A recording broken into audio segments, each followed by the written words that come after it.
नमस्कार दोस्तों, बिहार शिक्षक भर्ती की तैयारी कर रहे हुए अभ्यर्थियों के लिए सामाजिक विज्ञान की महत्वपूर्ण क्लास है। यहाँ पर आपको एनसीईआरटी और साथ ही साथ बिहार एससीईआरटी के जो एमसीक्यूज हैं क्लास 6 से लेकर क्लास 8 तक के, उन सभी प्रश्नों को डिस्कस किया जा रहा है, जिसमें कि यहाँ पर ये जो आपका अध्याय है, अध्याय 5 है। ज्योग्राफी से क्लास 6 का 4 चैप्टर हो चुका है, ये आपका 5वां चैप्टर है। ठीक है, तो यहाँ और हिस्ट्री की क्लासेस हो चुकी हैं 6, 7, 8 तीनों क्लास की, एससीईआरटी और साथ ही साथ एनसीईआरटी दोनों की ही क्लासेस हो चुकी हैं। पहला प्रश्न आप देखेंगे, अध्याय पहले देख लेते हैं, पृथ्वी के प्रमुख परिमंडल, जिससे कि पहला प्रश्न आपसे पूछ रहा है पृथ्वी के जिस ठोस भाग पर हम रहते हैं उसे क्या कहते हैं। तो पृथ्वी का जो ठोस भाग है जिस पर हम रहते हैं उसे भूमंडल कहते हैं। ठीक है, राइट आंसर ऑप्शन नंबर 2 हो जाएगा, भूमंडल। लेकिन जो गैस की परतें होती हैं, अगर गैस की परतों की बात करें तो गैस की परतें जो पृथ्वी को चारों ओर से घेरती हैं उन्हें वायुमंडल कहते हैं। लेकिन यहाँ पर आपसे पूछ रहा है ठोस भाग जहाँ पर हम रहते हैं वह भूमंडल कहलाता है। अगला प्रश्न है, विश्व का दूसरा सबसे बड़ा महाद्वीप। विश्व का दूसरा सबसे बड़ा महाद्वीप आपसे पूछ रहा है कौन सा है। तो पहला एशिया है, आप सभी को पता होगा।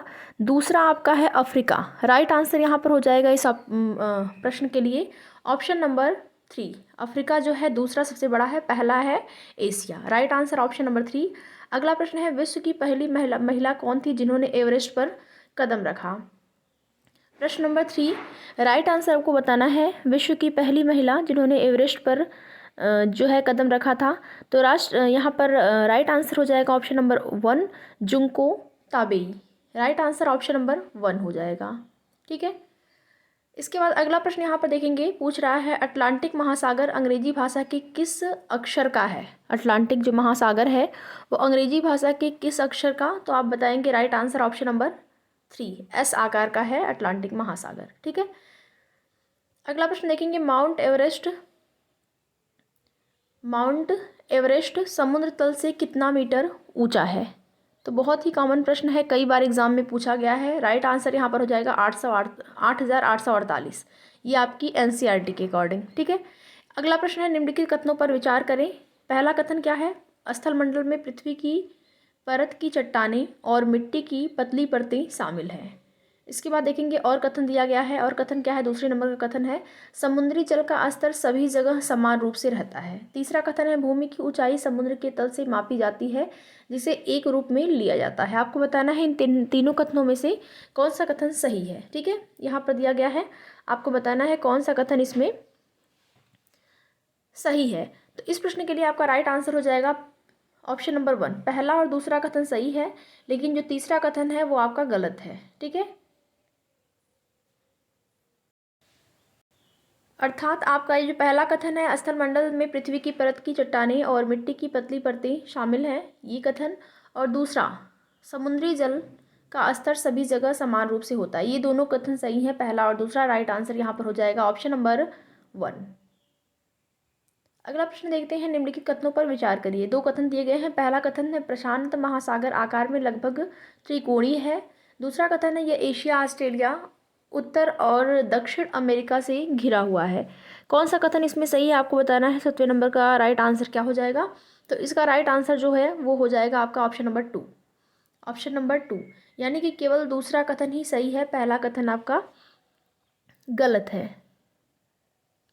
ठीक है, क्योंकि प्रशांत महासागर के अगर आकार की बात करें, यहाँ पर त्रिकोणी दिया गया है, गलत हो जाता है। आकार की बात करें तो आप लगभग इसको गोलाकार मान सकते हैं। ठीक है, लगभग इसका आकार जो है प्रशांत महासागर का वो गोलाकार है, त्रिकोणी नहीं है, तो इसलिए ये कथन आपका गलत हो जाता है। लेकिन यहाँ पर यह एशिया, ऑस्ट्रेलिया, उत्तर और दक्षिण अमेरिका से घिरा हुआ है, ये कथन आपका सही है दूसरा वाला। तो राइट आंसर ऑप्शन नंबर 2 हो जाएगा। अगला प्रश्न है, कौन सा महासागर एस आकार का है। प्रश्न नंबर 8 है, कौन सा महासागर एस आकार का है।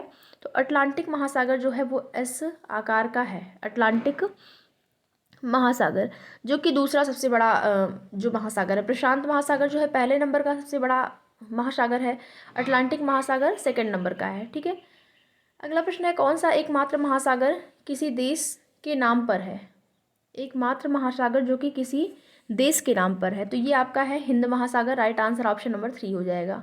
अगला प्रश्न है, निम्नलिखित कथनों पर विचार करें। पहला कथन है वायुमंडल लगभग 6000 किलोमीटर की ऊंचाई तक फैला हुआ है। दूसरा कथन है संरचना, तापमान और अन्य गुणों के आधार पर वायुमंडल को 5 परतों में विभाजित किया गया है। तो 5 परतों में विभाजित किया गया है, ये कथन आपका सही हो जाता है। क्षोभ मंडल, समताप मंडल, मध्य मंडल, बाह्य मंडल और बहिर्मंडल। ठीक है, दूसरा कथन आपका सही हो जाता है, लेकिन पहला कथन जो है आपका गलत है। वायुमंडल लगभग 600 नहीं बल्कि 1600, ठीक है, यहाँ पर 1600 होना चाहिए था। 1600 किलोमीटर की ऊंचाई तक फैला हुआ है। तो राइट आंसर ऑप्शन नंबर 2 केवल 2 हो जाएगा। केवल 2 राइट आंसर हो जाएगा इस प्रश्न के लिए। ठीक है, इसके बाद चलते हैं अगला चैप्टर आपका है पृथ्वी के प्रमुख स्थल रूप, जिससे कि पहला प्रश्न आपसे पूछ रहा है वह स्थलीय भाग जो कि आसपास की भूमि से ऊंची उठी होती है वो कहलाती है।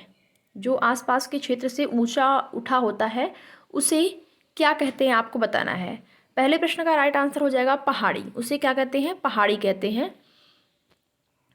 अगला प्रश्न है निम्न में से कौन पर्वत का प्रकार है।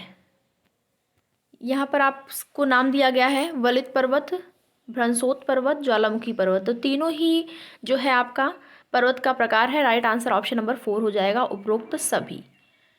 अगला प्रश्न, पृथ्वी की भू परपटी पर दूसरा सबसे प्रचुर तत्व कौन सा है।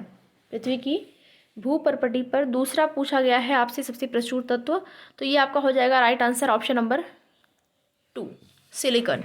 ठीक है, ऑप्शन नंबर 2 जो है इस प्रश्न के लिए राइट आंसर हो जाएगा। पहले स्थान पर अगर पूछता तो आप बताते ऑक्सीजन। पहले नंबर पर अगर पूछता आपसे तो आप यहाँ पर बताते हैं पृथ्वी की भू परपटी पर पहला सबसे प्रचुर तत्व ऑक्सीजन है, दूसरा सिलिकॉन है। तो यहाँ पर दूसरा पूछा गया है, राइट आंसर ऑप्शन नंबर 2 हो जाएगा। अगला प्रश्न यहाँ पर है पठारों में किसकी प्रचुरता होती है, आपको बताना है। पठारों में किसकी प्रचुरता होती है, तो पठारों में खनिज की प्रचुरता होती है। राइट आंसर ऑप्शन नंबर 4 हो जाएगा। अगला प्रश्न, पर्वतों पर हमेशा जमी रहने वाली बर्फ की नदियाँ कहलाती हैं। पर्वतों पर जो हमेशा जमी रहने वाली बर्फ की नदियाँ क्या कहलाती हैं, तो ये कहलाती हैं Himani. Right answer option number 1 हो जाएगा, हिमानी, या फिर इसको हिमनद भी बोलते हैं। ठीक है, हिमानी या फिर इसको हिमनद भी बोलते हैं। राइट आंसर ऑप्शन नंबर 1 हो जाएगा। अगला प्रश्न है निम्नलिखित कथनों पर विचार करें। यहाँ पर 3 कथन दिया गया है, आप सभी देख पा रहे होंगे। पहला कथन आपसे पूछ रहा है कि हिमालय पर्वत और आल्प्स युवा वलित पर्वत हैं। दूसरा है भारत में अरावली श्रृंखला दुनिया की सबसे पुरानी वलित पर्वत क्रम में से एक है। तीसरा है उत्तरी अमेरिका में अपलेशियन और रूस में यूराल पर्वत बहुत पुराने वलित पर्वत हैं। तीनों कथन में से आपको बताना है कि कौन सा कथन यहाँ पर सही होता है। तो इस प्रश्न के लिए आपका जो तीनों ही कथन सही है। ठीक है, वलित पर्वत और आल्प्स पर्वत जो है युवा वलित पर्वत है, सही है। अरावली श्रृंखला दुनिया की सबसे पुरानी वलित पर्वत क्रम में है, ये भी सही है। उत्तरी अमेरिका में अपलेशियन और रूस में यूराल, ये भी सही है। तो राइट आंसर यहाँ पर हो जाता है ऑप्शन नंबर 4। ऑप्शन नंबर 4 यानी कि उपरोक्त सभी, ये राइट आंसर हो जाएगा। अगला प्रश्न है अफ्रीका में माउंट किलिमंजारो और जापान में माउंट फ्यूजियामा उदाहरण है। किसके उदाहरण है, आपको बताना है। अफ्रीका में माउंट किलिमंजारो और जापान का माउंट फ्यूजियामा, ये जो है ज्वालामुखी पर्वत के उदाहरण है। राइट आंसर ऑप्शन नंबर 4 हो जाएगा। ठीक है, ज्वालामुखी पर्वत के उदाहरण कौन कौन से हैं, अफ्रीका में माउंट किलिमंजारो, जापान में फ्यूजियामा। अगला प्रश्न है दुनिया का सबसे ऊंचा पठार आपसे पूछ रहा है। राइट आंसर बताना है दुनिया का सबसे ऊंचा पठार, तो आपका हो जाएगा तिब्बत का पठार। Right answer option number 4। ठीक है, राइट आंसर ऑप्शन नंबर 4 हो जाएगा। चलते हैं अगले चैप्टर पे। अगला चैप्टर आपका 7 नंबर का है, जिससे कि पहला प्रश्न यहाँ पर आप देख पाएंगे भारत का क्षेत्रफल कितना वर्ग किलोमीटर है, आपसे पूछा है क्षेत्रफल के बारे में। तो आप यहाँ पर बताएंगे राइट आंसर आपका 32.8 लाख क्षेत्रफल। ठीक है, राइट आंसर ऑप्शन नंबर 2 हो जाएगा। अगला प्रश्न है कौन सी जलसंधि भारत को श्रीलंका से अलग करती है। तो भारत को श्रीलंका से अलग करने वाली जो जलसंधि है वो है पाक जलसंधि। राइट आंसर ऑप्शन नंबर 3 हो जाएगा। अगला प्रश्न है छोटे समुद्री जंतुओं के कंकाल को क्या कहा जाता है। जो छोटे समुद्री जंतुओं के कंकाल होते हैं उनको क्या कहा जाता है, तो उनको प्रवाल और polyp. Right answer option number 3 हो जाएगा, पहला और दूसरा दोनों। अगला प्रश्न है, हिमालय के सबसे दक्षिणी भाग को क्या कहा जाता है? तो हिमालय का जो सबसे दक्षिणतम भाग है, ठीक है, हिमालय का सबसे जो दक्षिणी भाग है उसको कहा जाता है Shivalik. Right answer option number 1 हो जाएगा, दक्षिणी भाग को शिवालिक कहा जाता है। अगला प्रश्न है, स्थल का वह भाग जो नदी के मुहाने पर बनता है। नदी के मुहाने पर क्या बनता है? डेल्टा बनता है। राइट आंसर ऑप्शन नंबर 1 हो जाएगा। अगला प्रश्न, निम्नलिखित कथनों पर विचार करिए। यहाँ पर कथन दिए गए हैं, आपको कथन को पढ़ना है, बताना है कौन सा कथन इसमें सही है। पहला कथन है, प्रायद्वीप भूमि का एक टुकड़ा है जो दो तरफ से पानी से घिरा हुआ है। तो क्या यह कथन सही है? प्रायद्वीप भूमि का टुकड़ा है जो तो ये दो तरफ से नहीं बल्कि 3 तरफ से पानी से घिरा हुआ है, ठीक है। तो ये आपका कथन जो है पहले ही गलत हो जाता है, क्योंकि 2 तरफ से नहीं, ये 3 तरफ से घिरा हुआ है, ठीक है। दूसरा कथन है, कश्मीर से कन्याकुमारी तक उत्तर दक्षिण का विस्तार लगभग 3200 किलोमीटर है। तो ये आपका कथन सही है, दूसरा जो कथन है सही है, ठीक है। तो पहला गलत, दूसरा सही। इसके बाद तीसरा कथन देखते हैं क्या है। अरुणाचल प्रदेश से कच्छ का विस्तार यहाँ पर बता रहा है कि 2900 किलोमीटर है। तो ये कथन भी आपका सही है। इस प्रकार से यहाँ पर देखेंगे तो आपका राइट आंसर हो जाएगा 2 और 3। 2 और 3 सही है, पहला कथन गलत था। अगला प्रश्न है, निम्नलिखित कथनों पर विचार करिए। प्रायद्वीपीय पठार आकार में त्रिकोणीय है। क्या प्रायद्वीपीय पठार जो है वो आकार में त्रिकोणीय है? तो ये पहला कथन जो है आपका सही हो जाता है, त्रिकोणीय है प्रायद्वीपीय पठार। दूसरा है, नर्मदा और तापी नदियाँ अरावली पहाड़ियों से होकर बहती हैं। दूसरा कथन आप यहाँ पर देखेंगे,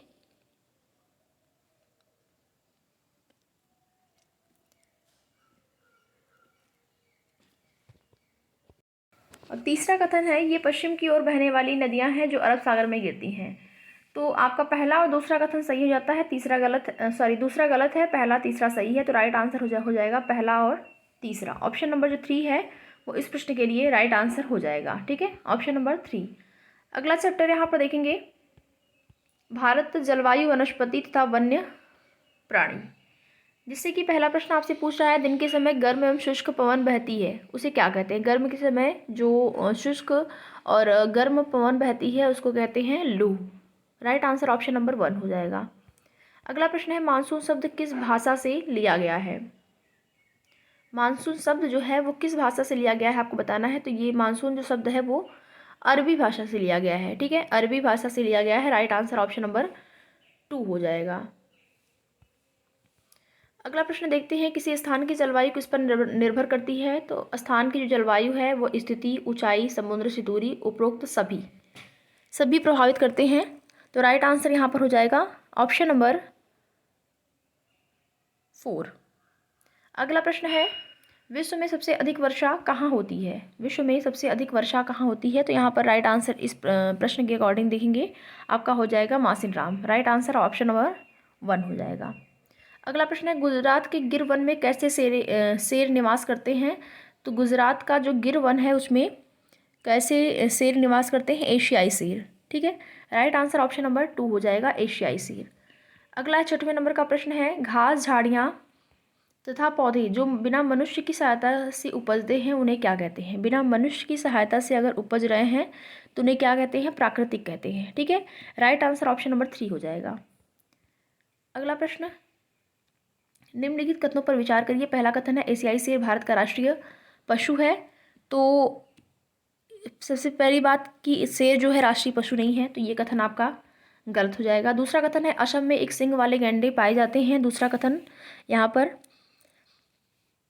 असम में क्या एक सींग वाला गेंडा पाया जाता है? तो ये आपका कथन सही है, दूसरा वाला, ठीक है। तीसरा क्या है, जंगली गधे कक्ष के रण में पाए जाते हैं। ये कथन भी सही है, ठीक है। दूसरा और तीसरा कथन सही है, दूसरा और तीसरा, यानी कि ऑप्शन नंबर 2 जो है, ऑप्शन नंबर जो 2 है वो इस प्रश्न के लिए आपका राइट आंसर हो जाएगा, ठीक है। ऑप्शन नंबर 2 राइट आंसर हो जाएगा।